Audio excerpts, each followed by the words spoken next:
Hello, everyone, and welcome to CTM Festival's Research Networking Day. My name is Anita Jóri, Research Associate at the William Flusser Archive, Berlin University of the Arts, and one of the curators of CTM Festival's discourse program. I'm going to host this event, but before I would talk about the Research Networking Day itself, I'd like to introduce CTM Festival's actual theme, contact. And I think in the midst of the coronavirus pandemic, contact can mean many different things to us. And as the description of the festival theme suggests, for many, the idea of contact is now associated with fear, anxiety, grief, the painful loss of closeness and exchange or guilt. And some are overwhelmed by the amount of new communication and relationships as they move deeper into the digital realm, while others finally feel liberated from the burden of maintaining contacts at all. Hence, contact has become woven into conversations around morality, perceptions of liberty and agency. It suggests closeness, but it can also mean distance, ignorance of each other, and the gap that lies between own and other. And I think contact became really the part of our everyday conversations too. But on the other hand, also contact and touch are all too often abusive and hurtful, expressing inequality and reproducing power constellation.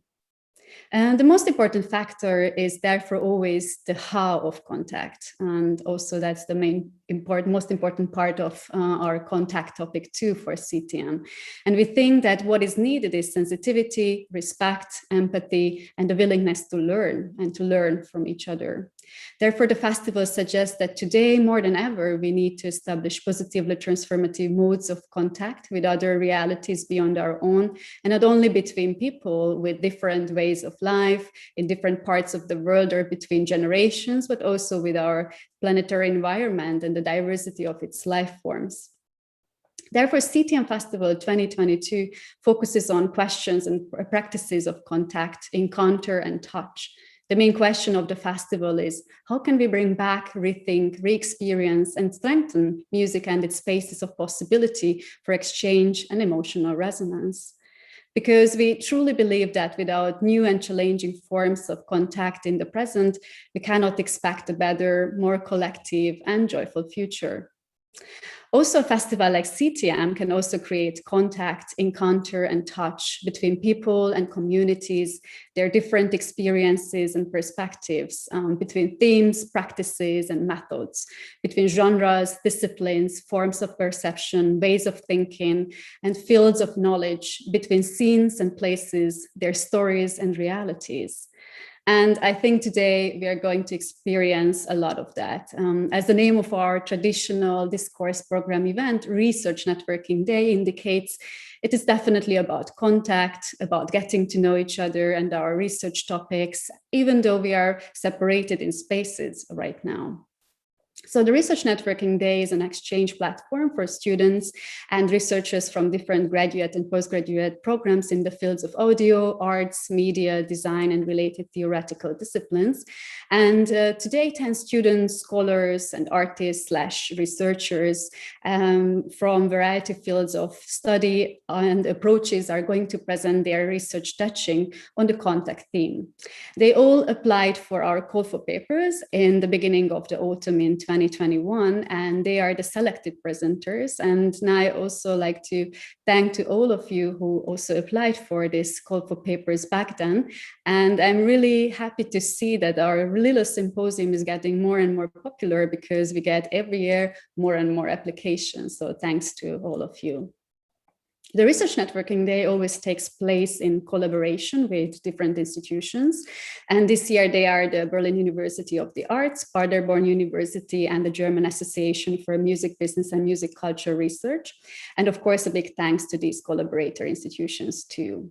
And I also like to thank to my colleagues, Taisa Raplinsky, Oli Zhang for their help in the selection process and organization, Jan Rolf also for the curation and organization of the discourse program, to Berit Levita and Galis Harris for their help in the production, and to Zoe Khaled and Teresa Baumgartner for the video production and technical support. And I have to say that without them, we wouldn't be here today. And I'd like to officially open our CTM Research Networking Day 2022 and talk a little bit about the structure of this afternoon. So what you are going to hear and how the afternoon is structured. As mentioned, we are going to have 10 presentations ordered into 3 thematic sessions. And these sessions got the titles of The Sound of Healing, that is going to be hosted by myself, Asymmetries in Sonic Experiences of Power, hosted by Christoph Jacka, and The Sound of Nature, hosted by Sabina Sanyo. The hosts of the different modules will introduce the presenters, which will be then followed by their short 10 minutes long pre-recorded videos. And after each presentation, there will be a short discussion between the host and the presenter. And later at the end of the session, there will be a group discussion with all presenters of the session. And I also have to say that it's really important that you all know, who are watching us now, either on YouTube or on the website of CTM, that you can always contribute to this event. So it's a live event. You can send in your questions, your comments, and we, the hosts, are going to forward those questions to the presenters, panelists. So send in either on YouTube or on Discord your questions. Please do that. So now I will move towards our first module entitled Sound of Healing. And we are going to hear 3 presentations that are related to sound and healing, sickness, recovery, and the therapeutic aspects of sound. And Helen Anahita Wilson will talk about her practice-led research that is an invitation to make contact with the Sontagian idea of the kingdom of the sick. Or Yasmin Schreiber will introduce some cyberpunk fictions cyberpunk fictions that can reflect on the ramification of enforced isolation. And they can also manufacture our reality through narratives propagated in cyberspace. And finally, Shrey Katuria will reflect on the situation in India during the COVID-19 pandemic and will analyze some of its complexity through the lens of sound studies. And he will explore the shift in urban landscapes of cities like New Delhi or Mumbai, and will investigate the agency of silence as a sonic phenomenon in the age of quarantine. And I'd like to introduce our first presenter, Helen Anahita Wilson, who is a pianist, composer, and sound artist, and she's currently completing a practice-based PhD at the School of Oriental and African Studies, University of London. Her research examines the creative possibilities of applying Indian rhythmic theory and autopathography to contemporary cross-sensory composition. Her work challenges both traditional cancer narratives and classical Indian rhythmic theory through mutually generative musical processes. And now we are going to watch her pre-recorded presentation, Krankenhausfunk, and the extrinsic death receptor pathway.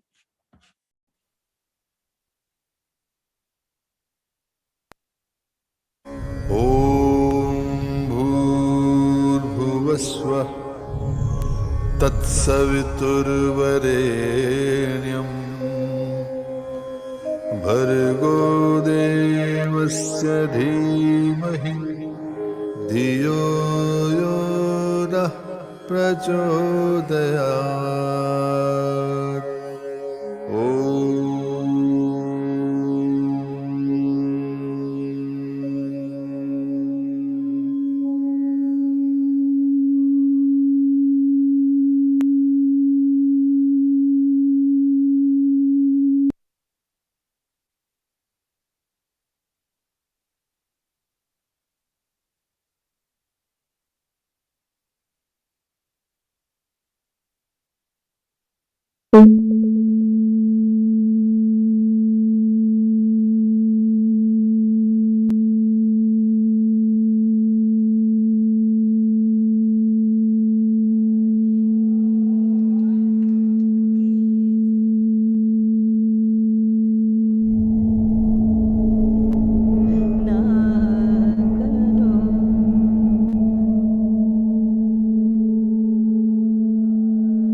Hospital radio is dying. The once thriving global phenomenon of radio stations within hospitals, volunteer DJs playing pop song requests to patients, is very much on the decline. Despite there still being 170 member stations of the Hospital Broadcasting Association of the UK, over 40 hospital stations running in Germany, and stations in South Africa, Rwanda and Japan, to name but a few, the operating hours and popularity of hospital radio have significantly declined, and the service has been replaced by personal streaming. There is a semi-secretive exclusivity to hospital radiophonic space. No necessity for what Rudolf Arnheim described as one of the facets of the miracle of the wireless, the overcoming of spatial isolation. Rather, the listeners to hospital radio are confined within the walls of the hospital, a place where no one wants to be, and all are members of a captive and diverse community of temporary residents. The decline of hospital radio may be interpreted as the disintegration of the top-down directed communion in sound, however annoying and facile that sound may be to some, and the weakening of psychosocial benefits and well-being. Or, on the other hand, perhaps the slow death of hospital radio is actually a sign of the increasing agency of the sick. Hospital radio reinforces the boundaries between the kingdoms of the well and the sick, and its decline may, in fact, be empowering for some patients. Krankenhausfunk and the extrinsic death receptor pathway is a reimagining of hospital radio, an expression of patient experience broadcast through repurposed, rewired chemotherapy infusion machines. आज जाने की जिद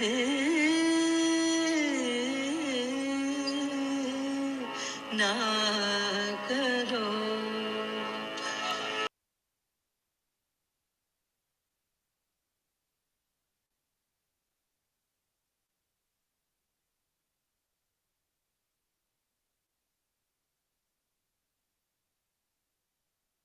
In December 2019, I received a cancer diagnosis. I had a very aggressive form of breast cancer, of which I am now cured. At the start of my treatment, in January 2020, the chemotherapy ward in which I was treated in Brighton, UK, was a hub of social activity. Patients and their visiting friends and family eagerly chatted with one another. By April, the ward was a very different place. No visitors were permitted, everyone wore a mask, and staff were forbidden to touch patients and offer a reassuring hand to hold. There was a palpable fear in the room. Us patients knew we would likely die if we caught the coronavirus, our immune systems so damaged by chemotherapy. Distress and suspicion were rife, as we wondered if there was anyone present in the ward unknowingly carrying the virus. This was a time before COVID testing.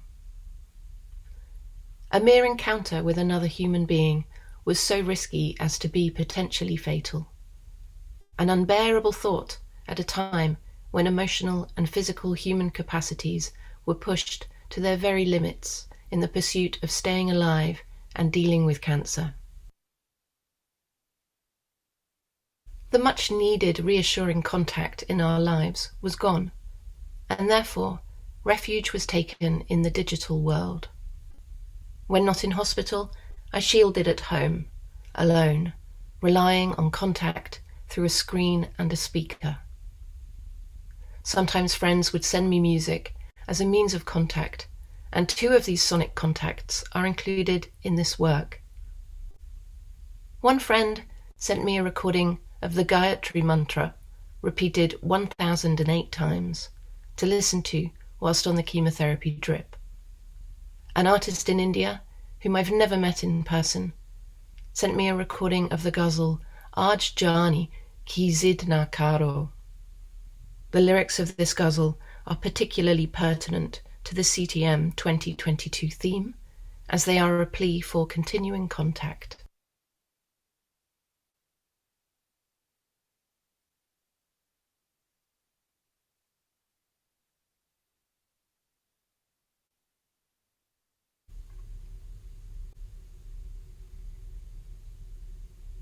Krankenhaus-Funk and the extrinsic death receptor pathway explores the process of sonic apoptosis, simultaneously reflecting both the slow death of hospital radio in its shrinking hours and listenership, and also the extrinsic death receptor pathway involved in chemotherapy and immunotherapy treatments for cancer. Apoptosis, or cell suicide, and necrosis of cells are naturally occurring processes in the human body and are also biological pathways in the treatment of cancer. In this work of life writing beyond words, I have blended the mantra, the ghazal, and field recordings I made in hospital and treated them with apoptotic sonic processes leading to their disintegration.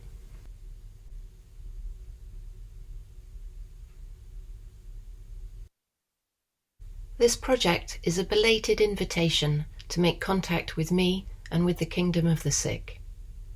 By disrupting the traditional radiophonic dynamic where the patient consumes hospital radio requests, this work instead invites you to listen to the experience of the patient in a retrospective encounter designed to foster empathy, emotional resonance, and solidarity. I want this to be an encounter free from fear and suspicion of contact. Krankenhaus-Funk and the extrinsic death receptor pathway is a way of safely experiencing the kingdom of the sick, a place which we all visit sooner or later, especially during this pandemic era when we are experiencing sickness on a global level, having to isolate and forego contact.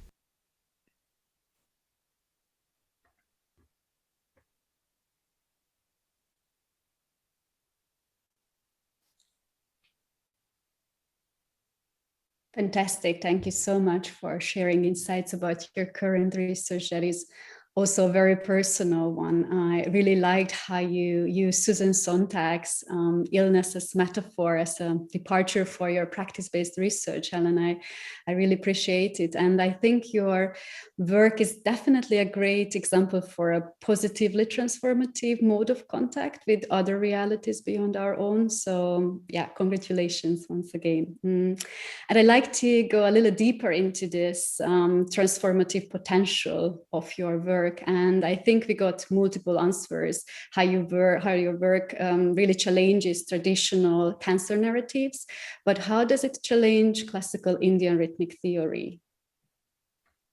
So the Indian rhythmic theory more applies to some of my other chapters in my PhD rather than this one specifically.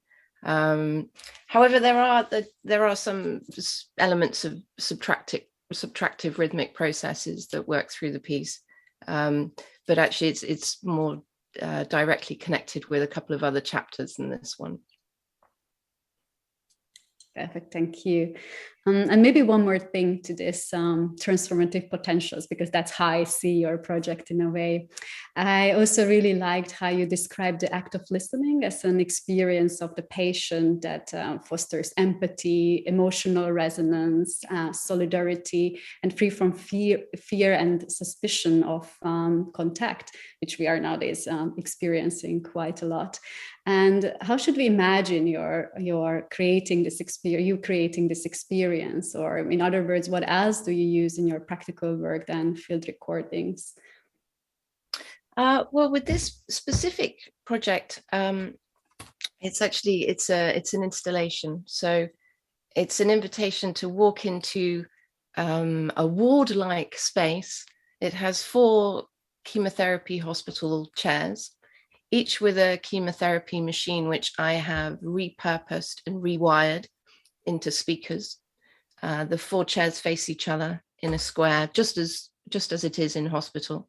And the way that I've recorded this piece, there are various stereo effects that create some interesting but uncomfortable feelings. Sometimes there are feelings of nausea, which are similar to those felt when having chemotherapy. It's very much a spatial piece as well as just a sonic one. Yeah, and also coming back to this entering the kingdom of the sick, and my next question will be more like a little speculative one.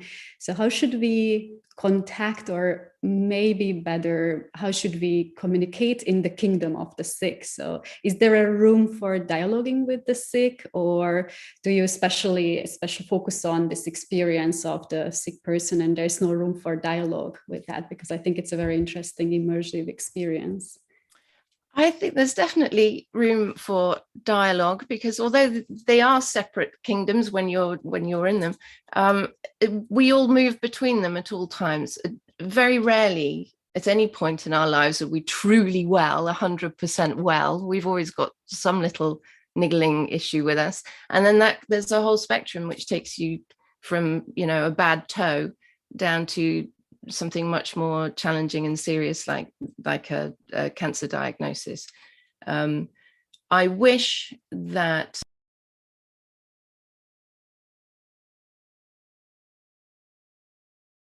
an idea of these 2 passports to these kingdoms, and that we are all going to use them at one time or another. And it need not be such a scary alien place that we dread going to, or we feel ashamed about being in.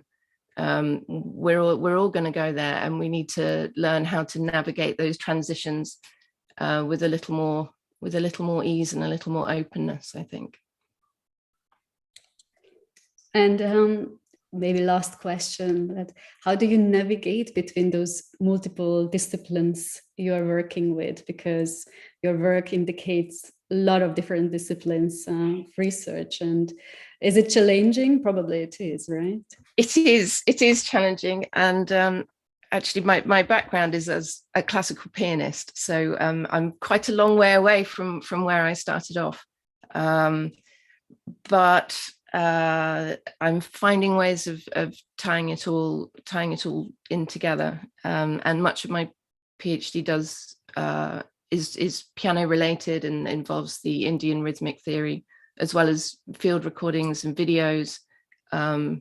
There's also a small amount of sculpture involved with it too. So it's fairly large, but it ties together, I hope. Perfect, thank you. I think I had dozens of other questions because it's a really interesting topic, but I'm afraid we have to move on to the next presentation. And maybe also if the audience has a question to us, we can also discuss it in the final discussion at the end of the panel. Thank you so much, Helen, for your great presentation. And the next presenter is Yasmin Schreiber, who is a cultural scholar currently based in London, and she is a co-founding member of the Berlin-based performance arts collective MSG and Friends, that is a queer-led, independently organized collective that seeks to empower artists of Asian heritage. And Yasmin is also interested in the mechanisms of self-fulfilling prophecies and the negotiations of reality. And now we are going to watch her presentation, Self-Fulfilling Prophecies, Perversion and Ethics in the Cyberpunk Era.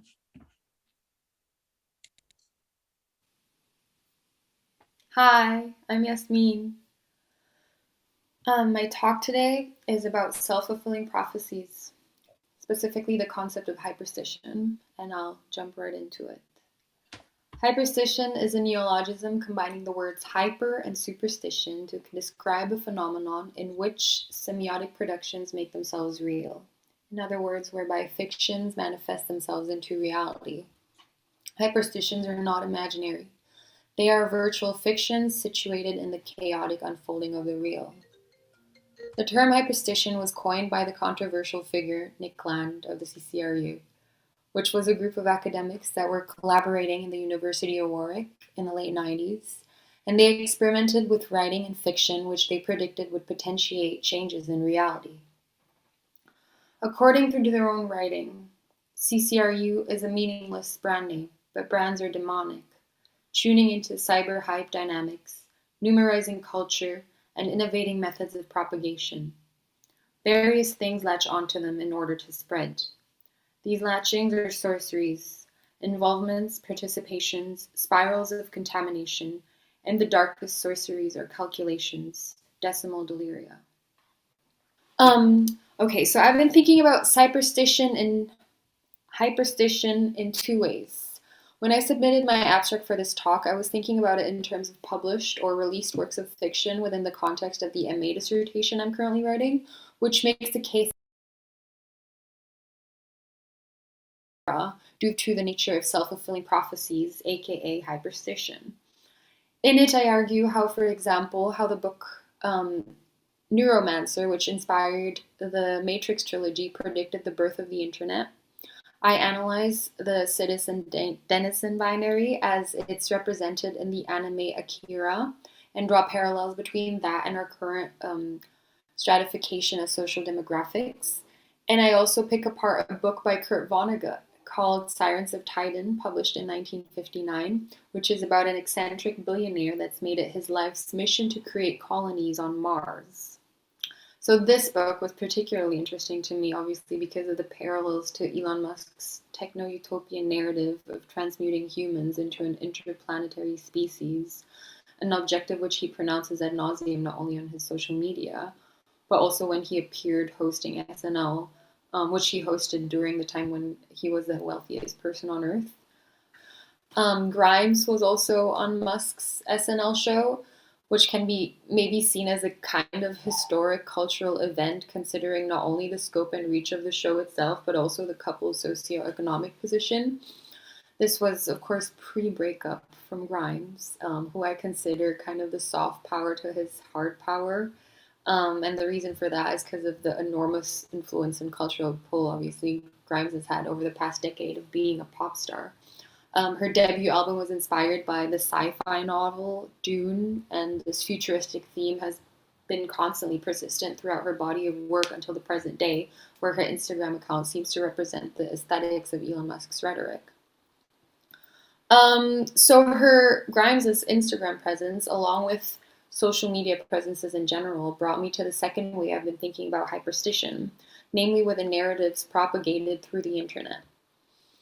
Reflecting on CTM's theme, contact, it's obvious that I take into consideration the emotional and cultural implications of the pandemic and the subsequent acceleration of our tech dependence and the digitization of the various aspects of our cultural expression. Most importantly, how for a significant amount of time, parasocial relationships that used to exclusively define our relationship to distant public figures we didn't know became the modus operandi of how we related to all of our friends because of enforced isolation. Through enforced isolation, people that we used to interact with IRL on a regular basis suddenly felt as abstract as other digital avatars and vice versa. So, for example, Grimes' Instagram narrative of extraterrestrial voyage and cyborgian entities started to feel as real as the lonely meals posted by isolated friends or social justice infographics that they would post. And then I began thinking about all of the stories that we constantly bombard each other with on social media and how much of that we end up tying up with our sense of identity. Like within social media, there's this concept of a personal brand, right? So brands used to be synonymous for companies that through ads tell you stories to make themselves appealing to consumers, who then conflate the possession of that company's products with a sense of identity.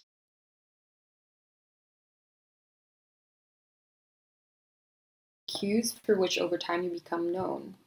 Eventually, there's an image of you rooted in people's minds, created solely by the strategic use of semiotic expression.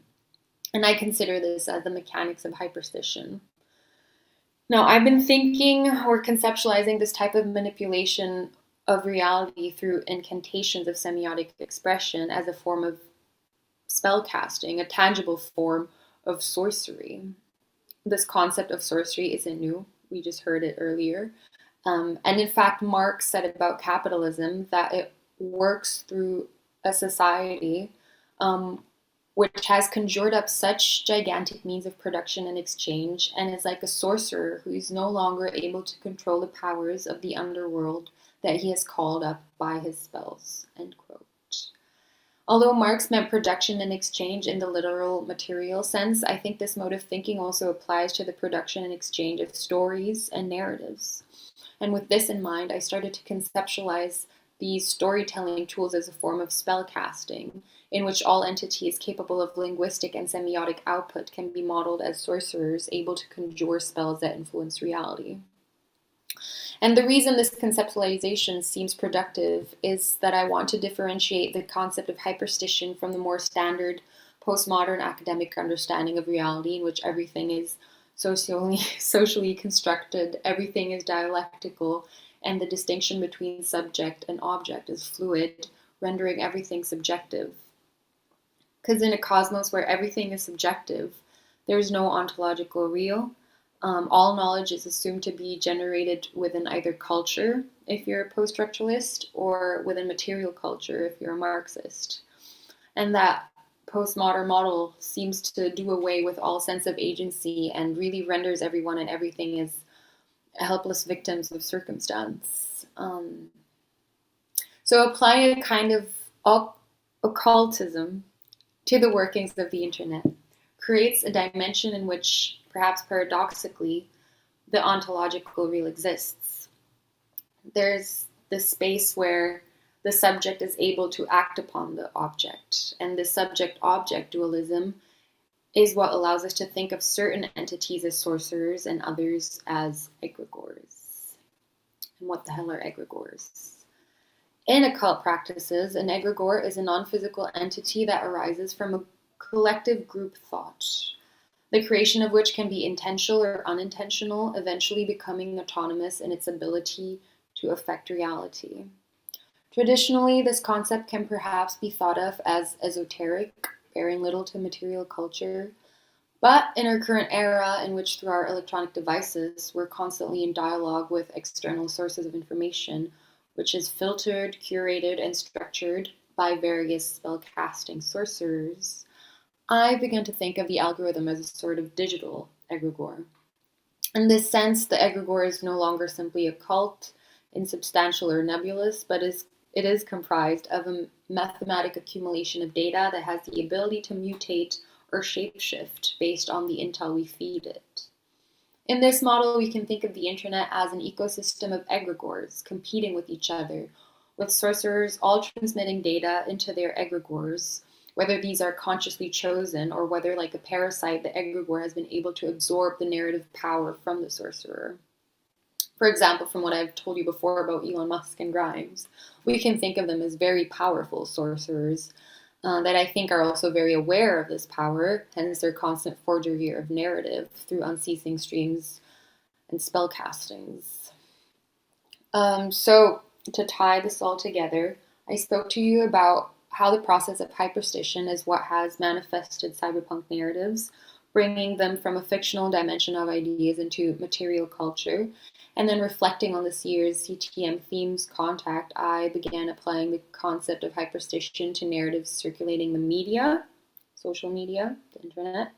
And this got me to think of algorithms and how they can be metaphorically conceptualized as egregores and therefore internet users as sorcerers. And although I don't think that the purpose of this talk or this discussion should be to neatly give us answers as to the mechanics of reality or the application of fiction, I'd like for you to all humor me by entertaining this idea of the algo as an ecosystem of egregores and all of you internet users as sorcerers. What kind of spells would you want to cast for our collective magical world building? My friends, I love you. I'll see you in the discussion.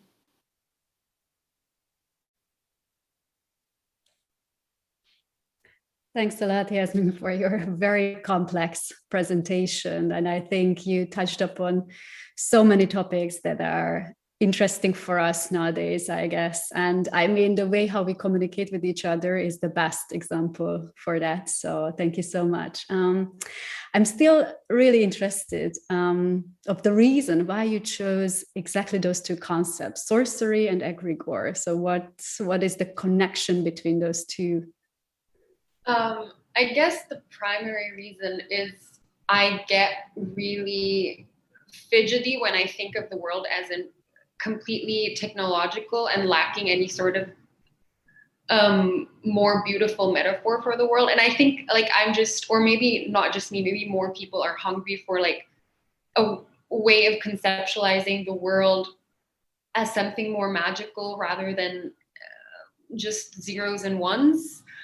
So that's why I felt like when I came across the concept of the egregore, I started thinking about, oh, maybe the algorithm is an egregore because it's a group think, it's an entity created by a group think thing. So, and if that's not an algorithm, then what is? So that's why I thought I'd use that metaphor.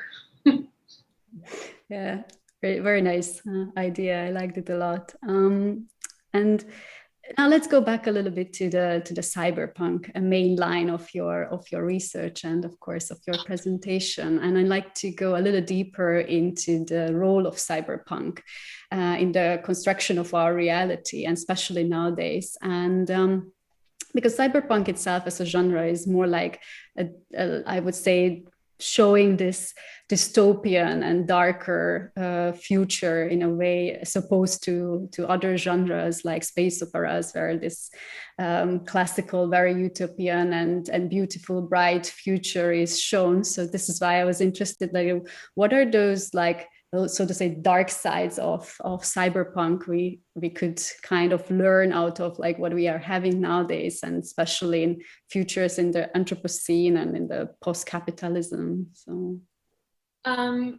So in the beginning of my research, I was kind of obsessed with cyberpunk narratives, especially what I already touched upon, the citizen denizen binary, because when Elon Musk first came out with the let's all go to Mars thing, it was very obvious that the ability to go to Mars would just be reserved to a specific, very privileged class, and the rest of us will stay here.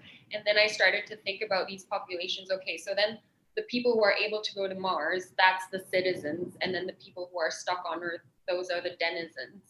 And usually most cyberpunk narratives play with these, like, kind of, okay, what's the ruling class and what's the denizens? And then that's why, like, I was researching a bunch of cyberpunk narratives in which this binary is prevalent everywhere. But that's also what made me depressed, and or what made me kind of want to go out of that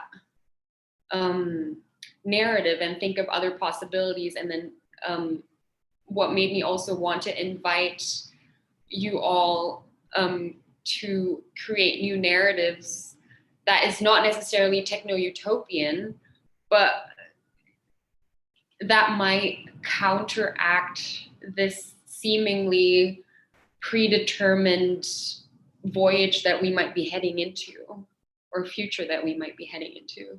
Does that make sense? Totally, yeah.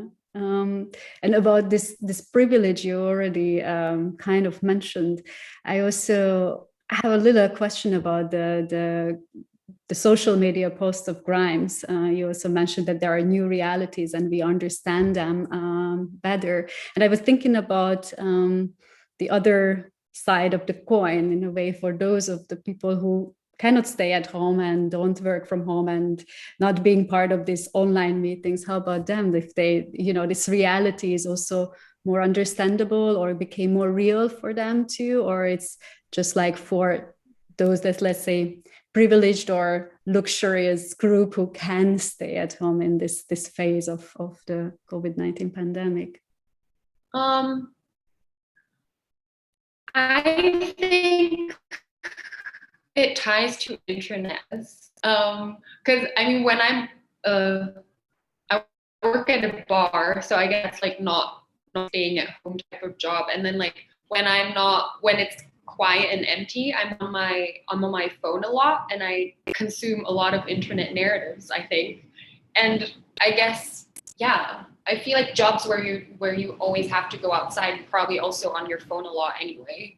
And like if we were to accept my argument that everybody is consuming a similar type of narrative when they're on their phones, then I guess it applies to everyone that has internet access and has electronic devices, rather than just people who are sitting at home, because I feel like everywhere you have internet access everywhere, except for me sometimes right here in this house, I guess. I'm sorry if the connection is lagging. It says that the connection is lagging. Yeah, no, we heard you perfectly, no worries. Yeah. And there's one question from the audience. So I'm happy that the audience is activating themselves. Perfect. So Daniel is asking from you that you mentioned Frank Herbert's Dune only briefly, referring to Guy Prime's album. And would you consider the Dune novels as useful for grasping the complexities of the current global crisis of climate change, including the pandemic? I haven't read Dune. I'm sorry. I haven't read Dune. I was more, so I focus more on Grimes, and I was trying to make the case that her entire narrative was built upon like a similar strand of narrative, which is the cyberpunk / sci-fi thing, but I haven't actually read Dune. I'm sorry. So That's also I would make the case, yes, just based on it's now been made a film. And I think it plays into the fact that we're all kind of hungry, or like the success of the film and the success of the book, or the fact that we're reaching back to the book now as a society more, that it's made a comeback. I think it does show the fact that it is impacting our reality in some way. If that's all right.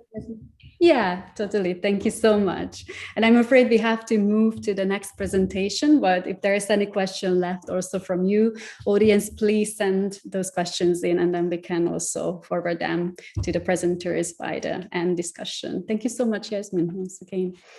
And the last presenter of the Research Networking Day's first module is Shrey Kathuria, who is a New Delhi-born, London-based audiovisual artist whose body of work investigates speculative landscapes in the human-tech relationship. And through hybrid methods of practice in graphic design and sound art, he aims to create interactive experiences that inform and reimagine the essence of purpose of being in the realm of screens. Shrey is also a self-taught musician who has released music under the alias Hitherto, and he's pursuing his master's in interaction design at London College of Communication, University of the Arts, London. And now we're going to watch his presentation, Entangled Silence.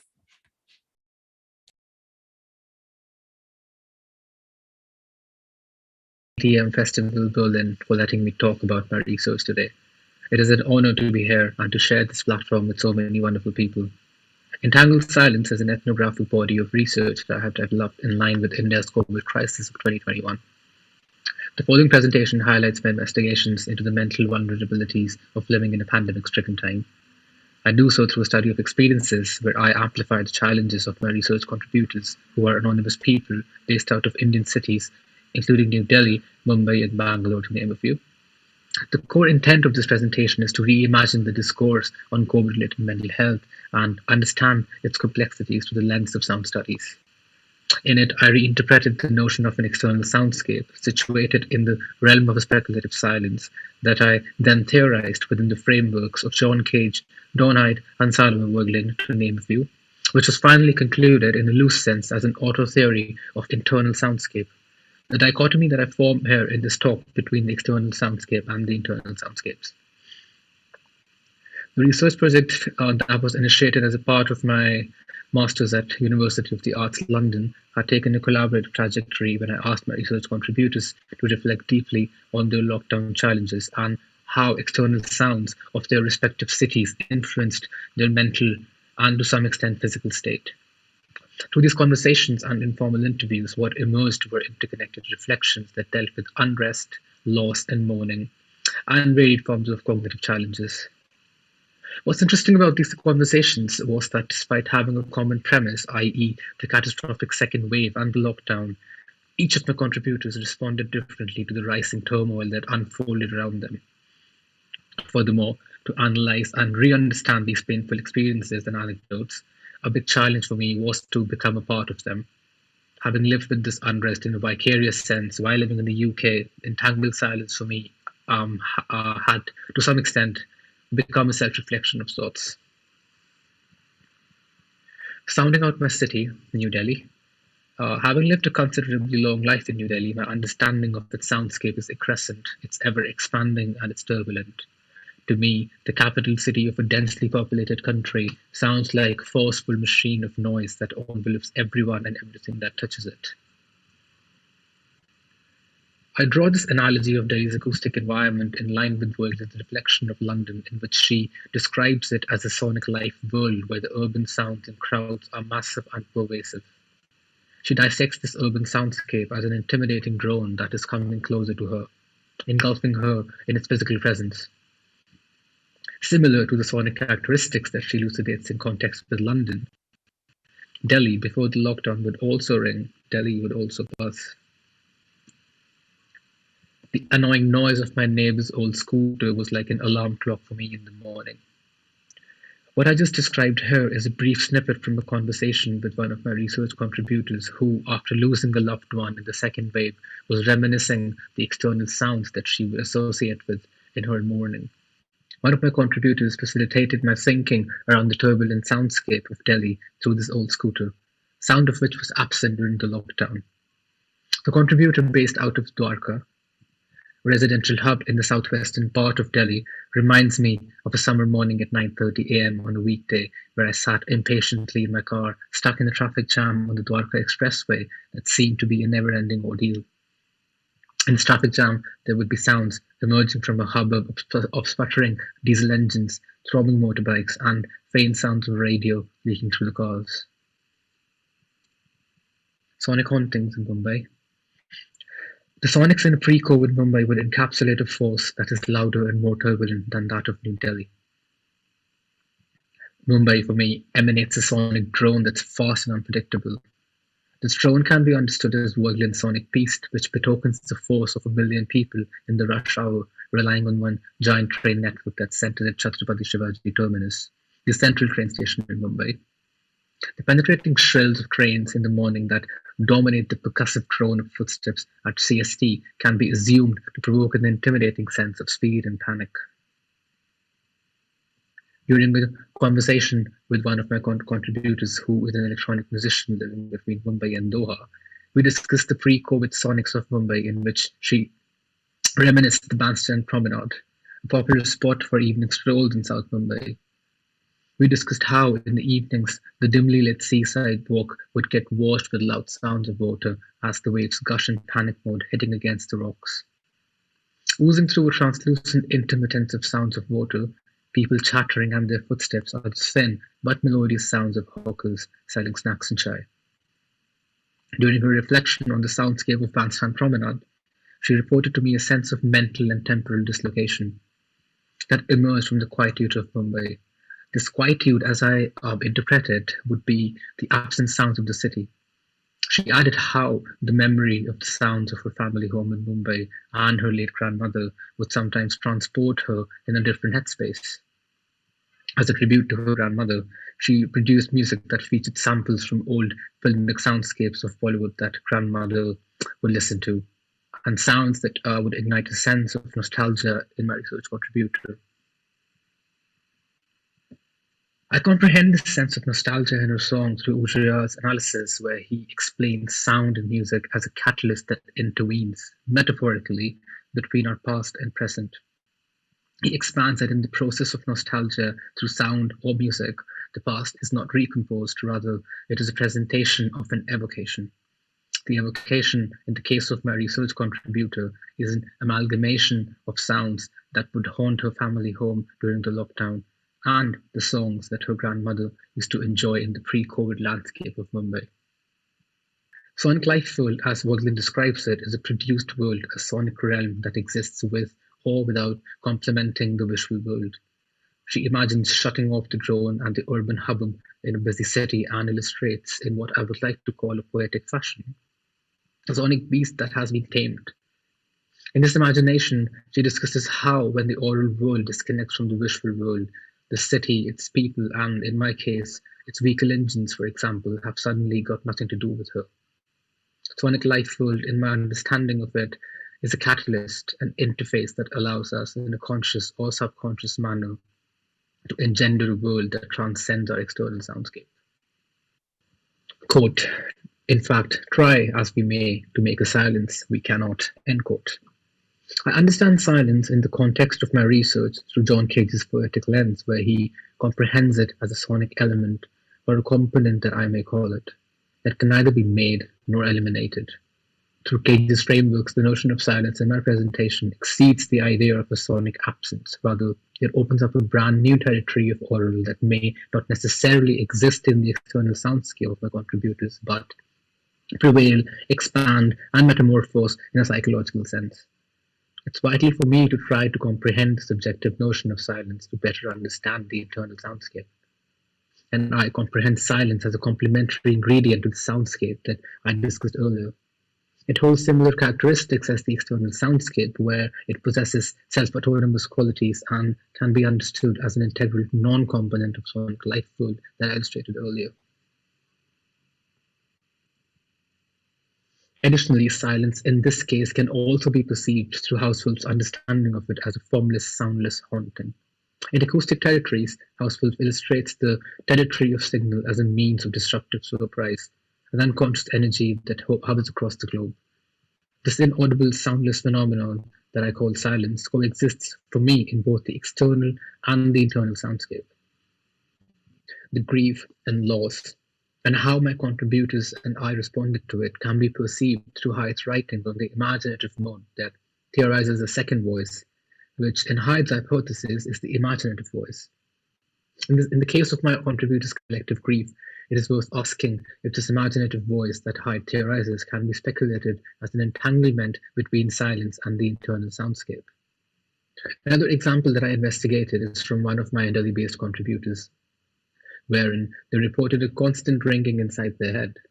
They sit alone on the terrace trying to catch their last glimpse of sunset as they hear irregular sounds of children in a nearby park, which would then be disrupted by an abrupt ringing inside their head. With this ringing, according to them, came thoughts that are largely indecipherable. They expand on this as they talk about their declining mental health during the lockdown. Metaphorically, I assume the experience as an inner hum. I ask if this hum can also be analogized through Hyde's theory, where he understands the inner experience as the mode of the imaginary. The inner experiences, he says, may echo, mimic, or represent any outer experience. To better understand this inner experience, or the inner hum, can we assume it to be my contributor's internal soundscape? I also ask if the internal ringing of my research contributor can be seen to be mimicking her outer experience, that is an amalgamation of challenges that they faced during the lockdown. I conclude, without concluding, that the post-COVID quiet in Delhi, Bangalore, Mumbai, and several other cities, not only in India, but across the globe, can be assumed as a speculative sonic imaginary that ignites, provokes, and expedites a comprehension of the inaudible. It can be assumed as an internal soundscape, and the internal soundscape can be understood as an oral ataxia, occurring, unfolding, and shaking in formless shapes. The internal soundscape possesses self-autonomy, just like the sonic life world of Voitlin.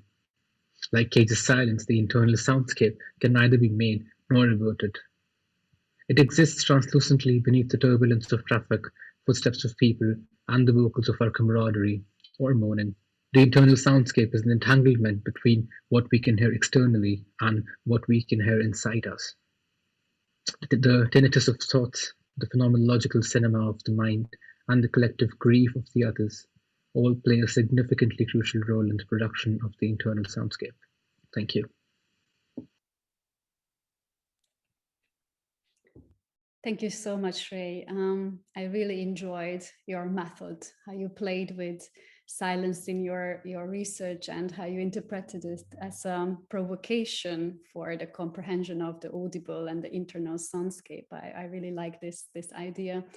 And could you elaborate a little bit on the people who you interviewed and your contributors? Because you mentioned one person who was an electronic musician, I think, but maybe how many of those people you interviewed, and what are the backgrounds of them, and so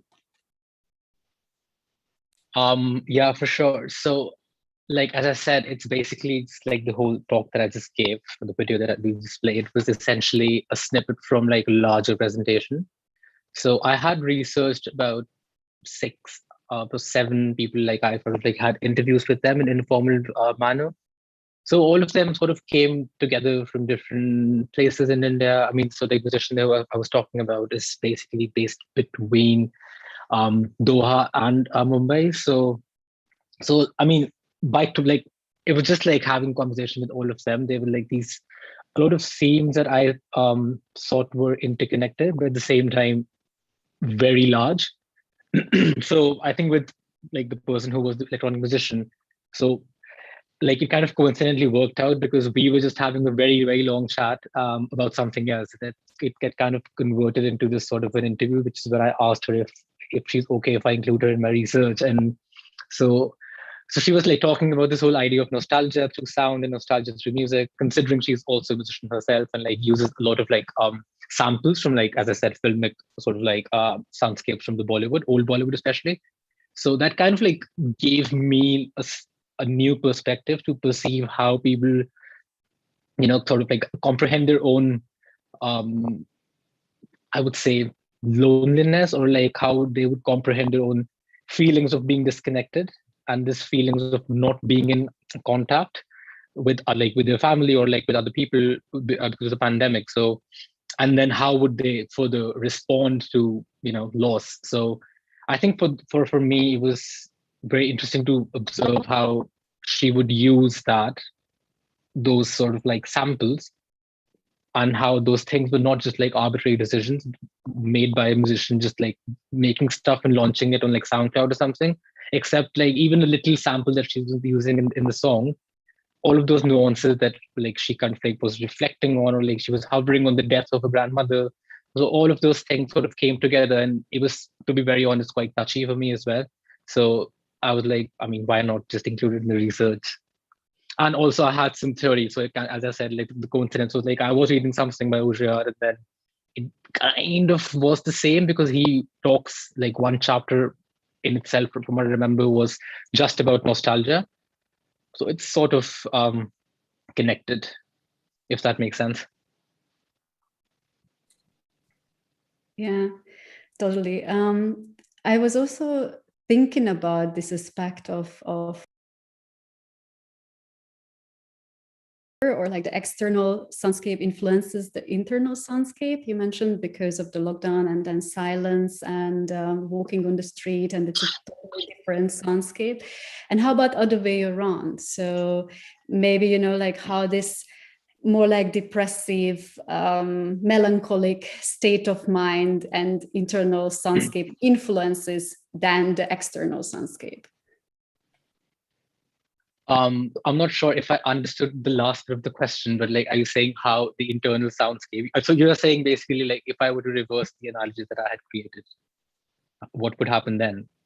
Exactly. So then when you have this influential state of mind in your internal soundscape, and then as a next step, it's more like a speculative question. It's not, it's probably not part of your research, but like as a next step, that how then this state of mind and this internal soundscape then influences then the outer or the external in a way. I'm just thinking because, if you think about those state of minds and melancholy on the street you also experience anywhere on earth during these lockdowns and COVID-19 phase, it might have, I think, an effect. I'm just asking. It's a question. No, it's definitely a very interesting take, because now I'm just thinking like because for me so the thing like it's not linear, but at the same time it is linear. So when we say like melancholy, or when we say like this sense of nostalgia for that matter, is, for me in this research, is essentially a response that is coming through the external soundscape. Because when I say like when I talk about like Delhi being very aggressive, the soundscape of Delhi being very aggressive, sort of like becoming larger by the hour, and how that sort of, again, just like it was in the sense of like there was a sense of decline when the pandemic happened. So to answer that question in a very indirect sort of fashion, I would say, is that at this point, I can't actually, in a very objective sense, imagine how, if I were to reverse the analogy, that it will actually work out. Because for me, the external soundscape was there, and then it was in a very massive decline, and how that sort of affected the the internal sort of like state of people's minds, and like they were cognitive challenges that people were going through. So again, I think it's more of like a connected thing, that in this presentation, first thing would be the external soundscape, and then the decline of it, and then how can that be sort of like theorized, which I am doing in the presentation as well, as an internal soundscape. So as of now, I don't really have like a very sort of like a straight answer if to the question of what would happen if I were to respond to my external soundscape through my internal soundscapes. So, but it's definitely a good question. Like it's got me thinking now. So I think, yeah, I'll probably start doing some research on that as well. Next step. This is why we are here, to hear Most definitely, yeah. Thank you so much, Ray. I think we have to move on to the final panel. So I'd like to invite now Helen and Yasmin also to join us for this part of the discussion. And I have a couple of very general questions to all of you, and please feel free to answer those questions from the perspective of your own research or from the perspective of your own experience. And because I think all of your research and presentations had a lot to do with mental state and health during the COVID-19 pandemic. And it made me think if there is a new way how we can think about a mental state during this phase, or if there's any new transformation in the way how we think about mental state in the COVID-19 phase, and what is the role then of sound and music in this transformation of or way of thinking about mental state in general or health? And please, any of you, if you have any comments to that. Shall I go first, perhaps? I think perhaps we might be able to examine the importance of storytelling and testimony to improve our mental health and to make sense of our experiences, especially challenging experiences. And in that storytelling, we might want to think about storytelling beyond words and what our experiences sound like. As Shrey was just saying, it's so important. Otherwise, we experience a very intense dislocation from our realities. So I'd like to suggest that perhaps we could explore sonic storytelling in much more depth, so that we, rather than having very fixed images of, say, what we think cancer looks like, we think about people losing their hair and then afterwards people going on, if they're lucky to have survived, to go on and run marathons, that kind of thing. But what does cancer sound like? We don't really have any idea of that. What is the sonic experience of cancer? And I'm sure that can relate to many other areas of experience, not just, specifically cancer experience. Excellent, thank you so much. Yasmin? I was also thinking about mental health in terms of being aware that you're not alone. And maybe I'm a big believer in a collective consciousness. I know it's a controversial idea, but I do think that if you just keep in mind that the way that you're feeling is not unique to you. Oftentimes, like people throughout history perhaps have felt the way you felt, or like people around you, maybe they're not expressing it, but they feel probably in similar ways as you do. And I think like if you communicate and if you're open about your experiences, then it'll create a bigger understanding for us, like as a society, and like a better understanding of ourselves. And I think just like be honest, and like if we're gonna incorporate music into it, I think music is also a very communal experience. If you are trying to make it a communal experience, at least if somebody else makes a sound and you hear it, that's already a communal experience. And I think just always be aware, even if you are listening to music by yourself, like other people put their energy and their effort into it. And just always, I feel like the most important thing is just always know that you're not alone, and like whatever you're consuming, I guess that's how we think of media now. Whatever you're consuming, it's like other people's effort and other people's love and other people's energy have been put to it, and like everyone's lucky to get to experience anything, is what I think. Thank you. Shrey, do you have an idea or suggestion? I think it's more of like a comment or like a question to your question than an answer. But like I was thinking about like Helen's research, of you know, how it would be if like music was, I mean, I'm sure like a lot of people do that, but like what if we started perceiving music as just like a part of our sort of like lifestyles, like, you know, like involving ourselves in passive listening. And how in the pandemic, because again, I'm kind of like reflecting back on a couple of conversations that I had throughout my research, of like people when they mention like how everyone would respond to like different sounds and different music. So like someone would be annoyed by the sound of like a very pleasant sounding bird just because they have other stuff going on. So it kind of like comes entwined with this preconceived idea of like, you know, that okay, if a bird is supposed to sound a certain way, and if it's a beautiful bird and if it sounds nice, so then people would automatically sort of connected with this good feeling, or like, you know, the serene feeling that, oh, I wake up in the morning and I'll listen to the bird and it's so beautiful, except what if it's not? Versus when I say that, like one of my contributors said that the alarm clock for her was the annoying scooter noise in the morning, and I know what the scooter sounds like, and it sounds like hell, but she was actually enjoying that sound. And kind of again, like, you know, like it could be sound, it could be music, and like I'm just like kind of trying to hover on this idea of like passive listening, and how passive listening should be, or like, you know, how can we start to perceive music or sound that is like around us, even if it's just like playing music by ourselves and it's like forgetting about it. So how can passive listening be, I don't know, sort of like can be practiced again? I mean, in the sense of like the pandemic, or like when we're like locked in or like in self-isolation. So again, like as I said, not an answer, but like kind of like a speculative question to your question. So I'm not sure if it's helpful, but yeah, just had a thought. Yeah, it doesn't have to be like an answer, you know, a strict answer on those questions. It can be more like a speculation too. And your answer was definitely a speculation. And thank you so much for that. We have a couple of questions from the audience. Once again, thanks to all of you who sent in questions. And Yasmin, you have a question from FRN.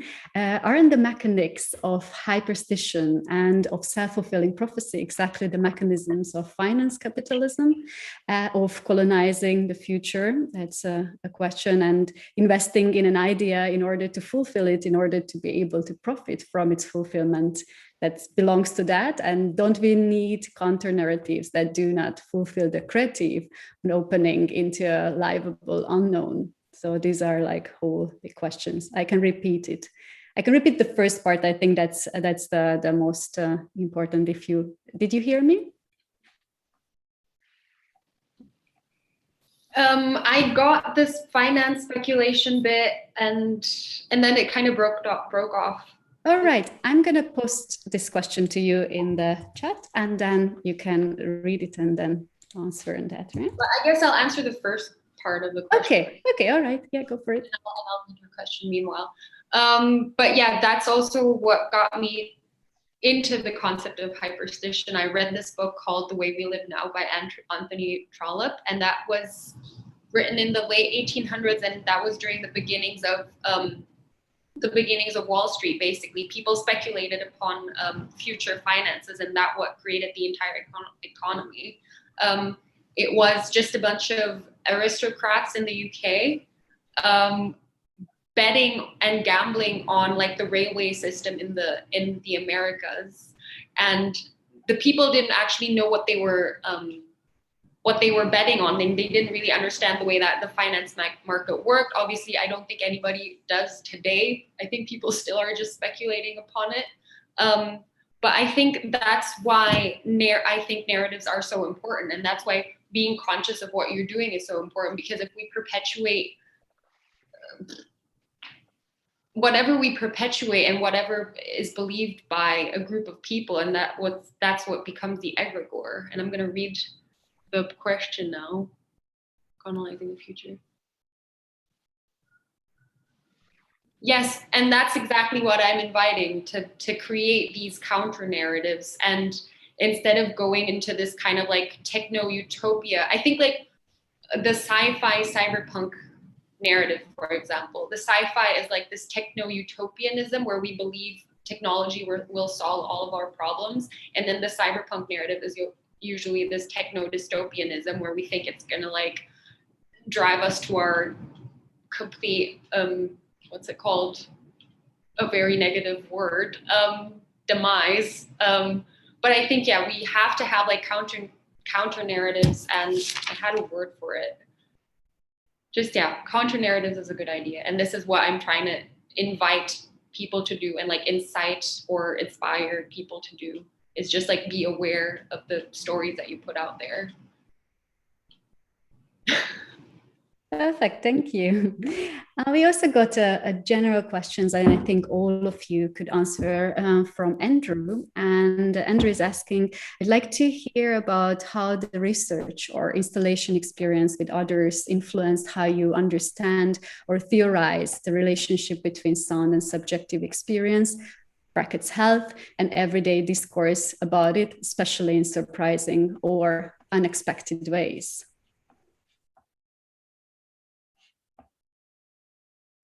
So if others kind of influence your work. Perhaps I could jump in on this one.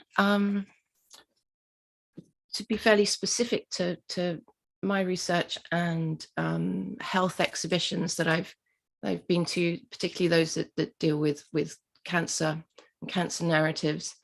I think every exhibition that I've attended has featured verbal or textual testimonials, and never just a purely visual or a purely sonic experience. So I think my wish has been to build on those exhibitions and see if we can get away from a straightforward language-based sharing.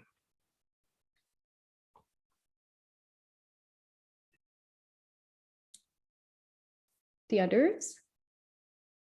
Yasmin or Shrey? I mean, I can add like a very quick thing to this. For me, it's because like Entangled Silence was actually expanded as this performance piece called Sounds of Lamentations. So again, kind of like growing from the ideas that I collected in the research with the contributors.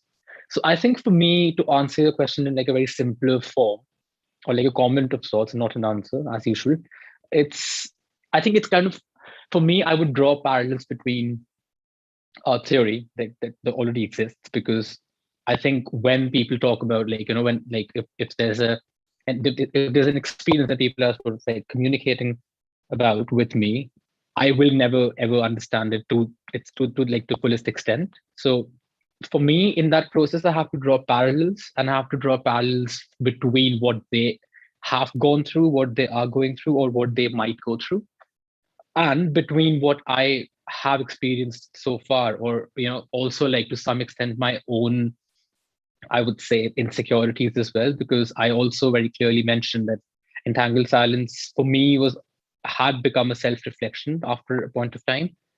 So I think it's all about like drawing these parallels between what other people have gone through and what I have gone through, and then kind of try to like find some sort of theory, if you will, but in a very unorthodox way, and not in a very academic, rigorous way, but like in a way where it's open ended, where it opens another dialogue between the two entities, which is like experience number one of a certain person versus experience number two of a certain person.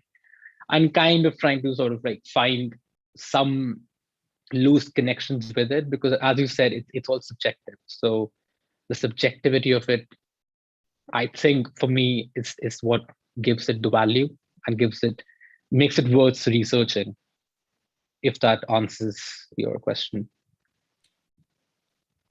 We can't ask back if it answered Andrew's question, but I think so. That was totally an answer to that. Thank you so much, Ray. Yasmin, would you like to add something, or is nothing you would like to add? I feel very wobbly in the application of relationship between sound and health. So I think I'll just leave the answers to them, and I think that was good enough. All right. Maybe we have one last question, and it won't be a question. Maybe I'm just inviting you or ask you if you want, obviously. If not, that's also totally okay, to give a final statement or maybe a final sentence to how to contact, because, that's the main focus of the festival. That what would be your suggestion based on your research for a more sensitive, respectful, or empathic way of contact with others? And maybe one sentence or like a statement or as a final. Perhaps we could put it very simply. Very simply. And point out that listening is an extremely important form of contact, particularly when there are power imbalances. And it's tremendously worthwhile to give your time to listen to somebody else's experience.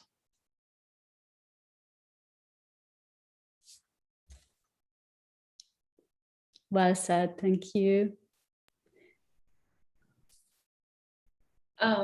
For me, I think like honesty is really important, and authenticity, and trying to express yourself in a way that really represents what you're experiencing. And I know it's difficult, again, when it comes to like power imbalances and you're trying to cater to also other people's experiences. But I think the most important thing is, I still think it's honesty, because if you always try to anticipate what the other person might want to hear, then I think like a lot of things can get lost. And I think a representation of your true experience is always important.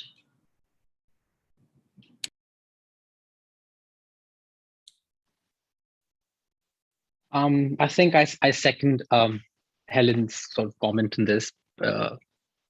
To contact in this sort of like age of the pandemic, if you will, I think we must listen, and listen actively, like indulge in active listening, indulge in passive listening as well, and also indulge in deep listening, like just sit down patiently and just listen for some time, and just see where it takes us, I guess.